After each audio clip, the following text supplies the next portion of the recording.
आजकल बहुत ज़्यादा लोग मुझसे ये सेम क्वेश्चन बार बार पूछ रहे हैं, what will gonna happen if I leave TCS after working there for only 3 month, 4 month, 6 month या फिर 9 मंथ। अगर मैं 1 साल से पहले पहले ही टीसीएस को छोड़ देता हूँ तो इसका क्या इफेक्ट पड़ेगा मेरे फ्यूचर पे? क्या ये किसी तरह की डिसएडवांटेज होगी जब मैं किसी भी जगह पे जॉब इंटरव्यू देने जाऊँगा, या फिर क्या क्या चीज़ें हो सकती हैं? उन्हें उन सब चीज़ों के बारे में जानना था। तो आज की ये वीडियो स्पेशली उन्हीं के लिए बनाई गई है। I have seen many such cases जहाँ पे कोई एम्प्लॉय बॉन्ड पीरियड खत्म होने से पहले पहले ही कंपनी को छोड़ना चाहता हो या फिर कंपनी छोड़कर चला जाता है, लेकिन उस पर भी दो कंडीशंस आ जाती हैं। सबसे पहले में कि आपने सारी की सारी फॉर्मेलिटीज फुलफिल कर ली हो, यानी कि जो भी आपका बॉन्ड अमाउंट बनता है आपने उसको पे कर दिया और उसके बाद आपने फुल एंड फाइनल स्टेटमेंट उनसे ले ली, जितना भी एक्सपीरियंस लेटर आपका बनता था वो ले लिया। दूसरे केस में क्या होता है कि आपने बॉन्ड पे नहीं किया और आप टीसीएस जैसी कंपनी को एब्सकॉर्ट करने का सोच रहे हो। तो इन दोनों केसेस को मैं इस वीडियो में आज आपको एक्सप्लेन करके बताऊंगा। So watch the video till the end, क्योंकि ये आपके बहुत ज्यादा डाउट्स क्लियर कर सकती है। सबसे पहले बात करते हैं पहले केस के बारे में, जहां पे आपने सारी की सारी फॉर्मेलिटीज कर ली होती हैं, यानी कि आपने जितना भी अमाउंट बनता है, बॉन्ड अमाउंट बनता है, आपने वो पे करने के बाद उनसे एक्सपीरियंस लेटर ले लिया, जितना भी फुल एंड फाइनल स्टेटमेंट होती है आपने वो सब कुछ ले ली। तो इसमें आपको क्या क्या चीजें फेस करने को मिलेंगे? सबसे पहला होता है that you will definitely get the experience letter from that company. इसमें no matter how much year of experience you have, how much month of experience you have, you will definitely get that experience letter. और मैं आपको ये चीज बता दूं, एक month का एक्सपीरियंस लेटर भी बहुत ज़्यादा इंपॉर्टेंट होता है। When ever you join any company and if you spend only 1 or 2 months in that company, always get the experience letter from that company, even if it is for 1 or 2 month. You will gonna regret this in future अगर आपने वो चीज़ नहीं की, क्योंकि बाद में जब आप किसी भी जॉब के लिए अप्लाई करते हो, these 1, 2, 3 months will definitely gonna count in your total year of experience. उस टाइम पे जब आप 1 या 2 महीने के एक्सपीरियंस से रह जाते हो, that time you will realize the value of these 1 or 2 month of experience. So मैं इसके अलावा आपको यही चीज सजेस्ट करूंगा कि जितना भी आपका मंथ ऑफ एक्सपीरियंस भी बनता है किसी भी कंपनी में, definitely get the experience letter from that company. It will gonna help you in future. Second thing, whenever you go to any other company, they will treat you like a fresher. ये होता है।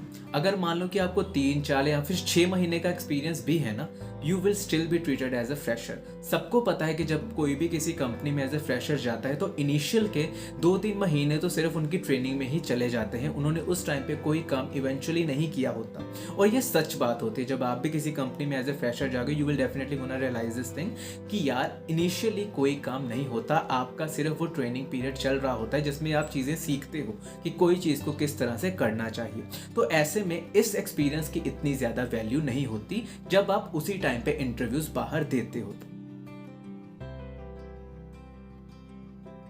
Third thing जो कि आपको face करने की जरूरत पड़ेगी इन फ्यूचर, वो होता है be prepared that why you resign from TCS. हर एक इंटरव्यू में जब भी आप कहीं पे भी इंटरव्यू दोगे, चाहे आपका 2 साल एक्सपीरियंस है, 5 साल एक्सपीरियंस है, 7 साल एक्सपीरियंस है, जितना भी आपका एक्सपीरियंस होता है, आपको हर एक इंटरव्यू में ये चीज़ तो डेफिनेटली पूछी ही जाएगी, why you left TCS after spending there only 3 to 5 months. It's not a good practice to leave a company like TCS after spending there only 3 to 5 months without having a proper explanation for it. और उसके बाद अगर आप किसी भी जगह पे जाके शिटी से रिप्लाईज देते हो कि यार इस कारण से मैंने टीसीएस को छोड़ा, और आपके पास कुछ उसका वैलिड प्रॉपर एक्सप्लेनेशन नहीं होता, तब ये सब चीज़ें आपके लिए नेगेटिव पॉइंट साबित हो जाती हैं। तो हमेशा, मैं सिर्फ टीसीएस की बात नहीं कर रहा, किसी भी कंपनी में अगर आप थोड़े समय के लिए काम करने के बाद छोड़ते हो तो आपके पास उसके रिलेटेड प्रॉपर एक्सप्लेनेशन होनी चाहिए। और मैं आपको ये चीज़ बता दूं, अगर सैलरी डिफरेंस बहुत ज़्यादा है तभी चीज़ें वैलिड होती हैं, लेकिन अगर आपने 1-2 लाख के लिए ही बोल दिया कि सर यहाँ पे सैलरी कम थी, वहाँ पे सैलरी बहुत ज़्यादा थी, एक चीज़ मैं आपको बता दूं, इसके अल्टरनेटिव में एक और क्वेश्चन आ जाता है दैट आपको नहीं पता था कि जब आप टीसीएस में जाओगे आपको कितनी सैलरी मिलने वाली है।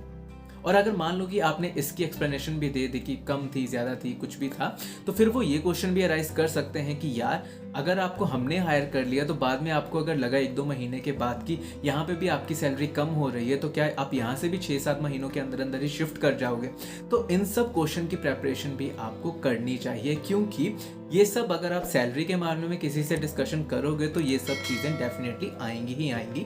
तो मैं आपको यही कहूँगा, जब भी आप किसी भी कंपनी को 3-4 महीने के अंदर छोड़ते हो तो आपके पास उसके रिलेटेड प्रॉपर एक्सप्लेनेशन होनी चाहिए, क्योंकि ये सब चीज़ें आपसे फ्यूचर में बहुत ज़्यादा पूछी जाएंगी। और बस यही 3 चीज़ होती हैं जो कि आपको फेस करने की ज़रूरत होती है।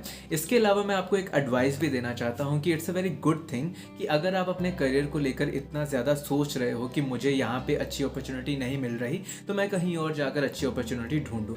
लेकिन मैं आपको ये भी कहना चाहता हूँ कि अगर TCS जैसी कंपनी से आप निकल कर फिर से वैसे ही कंपनी में जा रहे हो तो उसका कोई बेनिफिट नहीं होता। तो जब आप किसी भी कंपनी में जाओगे you will be treated there as a fresher. तो मुझे नहीं लगता कि ये इसमें कोई आपको भी फ़ायदा होने वाला है कि अगर आपने TCS को छोड़ दिया उसके बदले में आपने जितना भी आपका अमाउंट बनता है 50,000 1 लाख जितना भी आपका बॉन्ड अमाउंट आपने पे किया होता है, उसके बाद आप एक ऐसी कंपनी ज्वाइन कर लेते हो जो कि सिमिलर वैसी ही होती है जो TCS के जैसी है।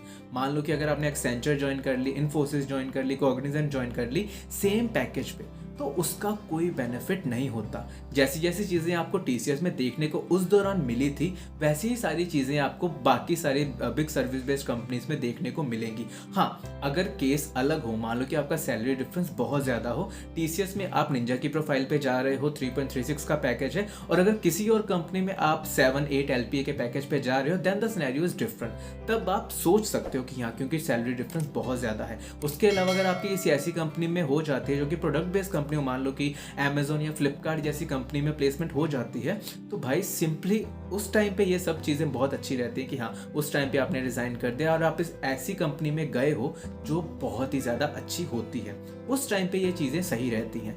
लेकिन अगर आप TCS जैसी कंपनी को छोड़ने के बाद उसी के जैसी कंपनी में फिर से जा रहे हो, देन मुझे पर्सनली ये चीज़ बिल्कुल भी अच्छी नहीं लगती, कोई फ़ायदा नहीं होता। इट्स लाइक सिमिलर कि आप TCS से निकलने के बाद फिर से एक TCS जैसी कंपनी में जा रहे हो, तो किसको ही फ़ायदा है इस चीज़ का। आप खुद भी एक बार इस चीज़ को सोचकर ज़रूर देखिएगा।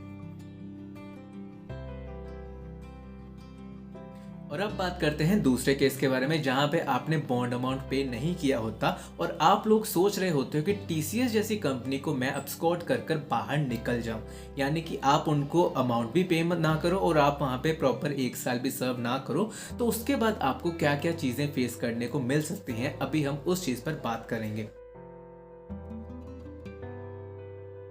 तो सबसे पहली चीज होती है, you will get blacklisted from TCS, you will be blocked to join the TCS again.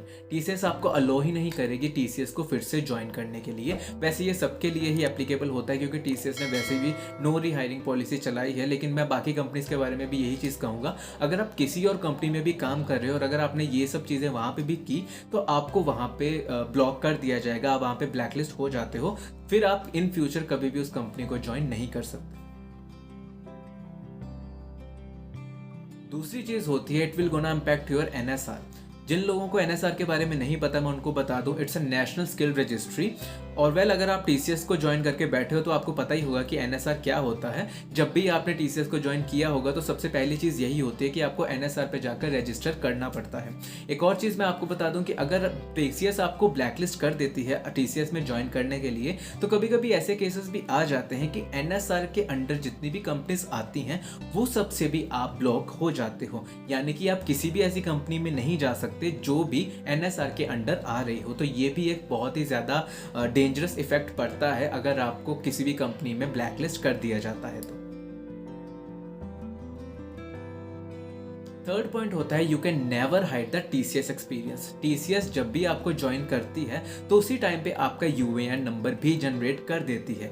UAN number के बारे में जिनको नहीं पता मैं उनको बता दूं कि एक एम्प्लॉय का सिर्फ एक ही UAN नंबर होता है जो कि लाइफ टाइम उसके साथ चलता है। तो अगर आपने किसी भी कंपनी को ज्वाइन किया है जिसने आपका UAN नंबर जनरेट किया होता है, तो उसके बाद अगर आप किसी भी कंपनी में जाते हो तो हमेशा आपका UAN नंबर में वो कंपनी का नाम आ जाता है कि आपने इस कंपनी में काम किया है। तो कभी भी अगर आप इस कंपनी से निकलकर किसी भी दूसरी कंपनी में जाते हो तो उनको पता होता है कि आप TCS से आए हो, आप TCS के एक्सपीरियंस को कभी भी हाइड नहीं कर सकते।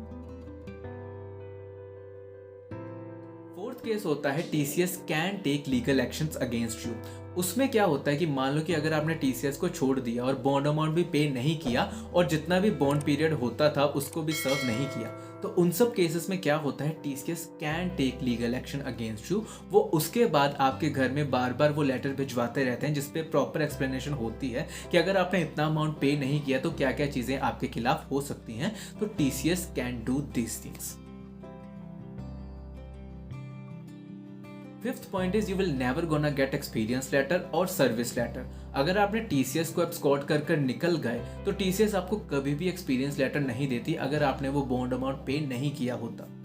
तो ऐसे में जितने भी आपने महीने उस कंपनी में बिताए होते हैं, चाहे वो 2 महीने हो, 3 महीने हो, 9 महीने हो, वो सारे के सारे वेस्ट चले जाते हैं। आपका उतना सारा टाइम भी वेस्ट चला जाता है और आपके ईयर में एक गैप भी बन जाता है कि आपने 1 साल में या फिर जितने भी महीने आपने बिताए हैं उसमें कुछ भी नहीं किया। In the end, my suggestion would be if you really want to leave a company like TCS, then do it in a legal way. अगर आपने 2 महीने, 3 महीने या जितने भी महीने आपने काम कर कर उस कंपनी को छोड़ना है, then do it in a legal way. जितना भी आपका बॉन्ड अमाउंट बनता है आपको वो पे करना चाहिए और उससे जितना भी एक्सपीरियंस लेटर मिलता है ले लेना चाहिए। और आपका ये 1-2 महीने का एक्सपीरियंस लेटर भी डेफिनेटली काउंट होगा, लेकिन हाँ, आपके पास प्रॉपर एक्सप्लेनेशन, प्रॉपर रीजनिंग होनी चाहिए कि आपने उस कंपनी को क्यों छोड़ा उस दौरान। तो आई होप कि ये वीडियो आपके लिए काफ़ी ज़्यादा हेल्पफुल रहेगी। इसी के साथ अगर आपको ये वीडियो अच्छी और इन्फॉर्मेटिव लगी हो तो इस वीडियो को लाइक और शेयर करना बिल्कुल भी ना भूलिएगा। इसके अलावा अगर आपके कोई भी डाउट्स रह जाते हैं तो कमेंट सेक्शन में जाके कमेंट ज़रूर करिएगा। इसी के साथ आज के लिए बस इतना ही, फिर मिलते हैं अगली वीडियो में। धन्यवाद।